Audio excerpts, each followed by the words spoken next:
अब हमारा टॉपिक है ideal liquid and viscosity and force of viscous.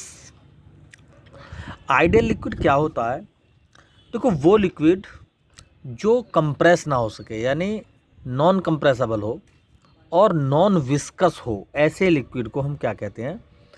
Ideal liquid. Compression यानी नॉन कंप्रेसिबिलिटी का मतलब इसको तो हम समझ गए कि जो दब ना सके। जैसे वाटर है, हम दबाते हैं तो वो फिज़िकली अगर हम अपने हाथ से उसको दबाएं वाटर को तो वो दबता नहीं है, हमारी उंगलियां डूब जाती हैं एक साथ उसमें, तो हम कहेंगे भाई ये नॉन कंप्रेसिबल है।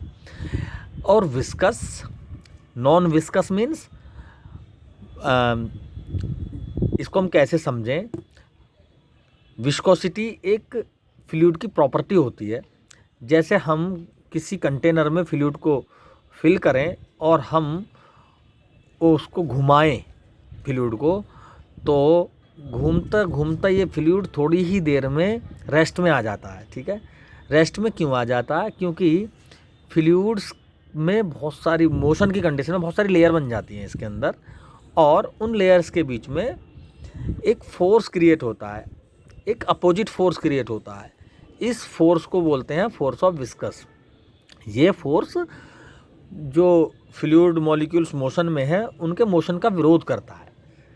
विरोध मीन्स वो जो घूमता हुआ मॉलिक्यूल है उसको रोकता है, उसको रेस्ट में लाने की कोशिश करता है। जैसे हमने यहाँ पर ये इस दो बाउंड्री बनाई है, इनके बीच में पानी फ्लो हो रहा है जिसकी डायरेक्शन एरो के साइन से शो हो रही है। तो वाटर की यहाँ पर बहुत सारी लेयर होंगी मोशन की कंडीशन में। तो सबसे अपर लेयर जो होगी उसका वेक्टर सबसे बड़ा है, उसके नीचे वाली लेयर का वेक्टर सबसे और छोटा, और उससे नीचे वाली लेयर का वेक्टर और छोटा। इसका मतलब यह है जैसे जैसे हम अपर सरफेस से लोअर पर जाएंगे तो वेलोसिटी जो होगी वो डिक्रीज़ होगी कंटिन्यूसली। अपर सरफेस की वेलोसिटी सबसे ज़्यादा, उससे लोअर सरफेस की वेलोसिटी सबसे कम, और उससे नीचे जाएंगे किसी और सरफेस पे तो उसकी वेलोसिटी और कम होती है। तो हमने इसको यहाँ पर भी दिखा रखा है। ठीक है, यहाँ पर देखें, ये मैंने मान लिया ये अपर सरफेस है, क्लियर, और ये इससे नीचे वाली सरफेस है। तो जब मोशन, ये फ्लूइड मोशन में होता है तो या इस लेयर के मॉलिक्यूल्स इन लेयर के मॉलिक्यूल्स को अपनी तरफ खींचने का प्रयास करते हैं, और ये मॉलिक्यूल्स इन मॉलिक्यूल्स को अपने तरफ खींचने का प्रयास करते हैं। ठीक है, इस इंटरेक्शन में इन दोनों सरफेस के मॉलिक्यूल्स के बीच में जो ये इंटरेक्शन होती है एक दूसरे को खींचने की प्रवृत्ति, इसके कारण ही इन दोनों के बीच में एक फोर्स क्रिएट हो जाता है जो इस फ्लूइड के मोशन का अपोजिशन करता है। अब बात करते हैं कि भाई ये अपर सरफेस की वेलोसिटी ज़्यादा होती है, इसका वेक्टर बड़ा है, उससे लोअर सरफेस की वेलोसिटी कम होती है, उसका वेक्टर छोटा। क्यों ऐसा? क्योंकि देखो, ये जो लोअर सरफेसिस है इसके ऊपर अपर सरफेस के मॉलिक्यूल का वेट ग्रेविटी की वजह से नीचे की तरफ काम करेगा। ठीक है, अब देखो इस लेयर को देखते हैं, V3 लेयर को। V3 लेयर में वेलोसिटी और कम है। क्यों? V3 लेयर के ऊपर ये एक लेयर ये होगी, एक ये होगी, एक इससे भी ऊपर हो सकती है, इसके ऊपर और ज़्यादा लेयर हो गई, उनका वेट काम करेगा। तो वही कंडीशन यहाँ पर हम लग जाएगी, जैसे एक व्हीकल खाली जा रहा है वो तेज़ चलता है, और दूसरा व्हीकल उसमें वजन है वो धीरे चलता है। तो इस लेयर के मॉलिक्यूल्स के ऊपर थोड़ा वजन है ऊपर के सरफेसिस का, तो इसकी वेलोसिटी क्या हो जाएगी? कम हो जाएगी। और ये जो एक दूसरे के मॉलिक्यूल को खींचने की प्रवृत्ति है ये इन मॉलिक्यूल्स की थोड़ी कम रहेगी। ठीक है, इसकी वेलोसिटी कम है।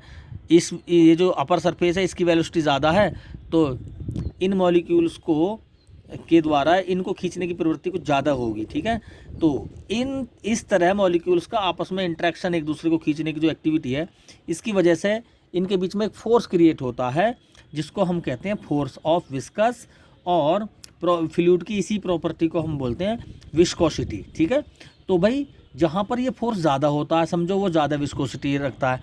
जैसे शहद, उसके वो ज़्यादा गाढ़ा होता है और वहाँ विस्कोसिटी ज़्यादा होती है। वाटर में फिर भी ये कम होती है, अगर फ्लो होता है तो वो होता ही रहता है वाटर, तो है ना। तो ये किस चीज़ पे डिपेंड करता है फोर्स ऑफ विस्कस?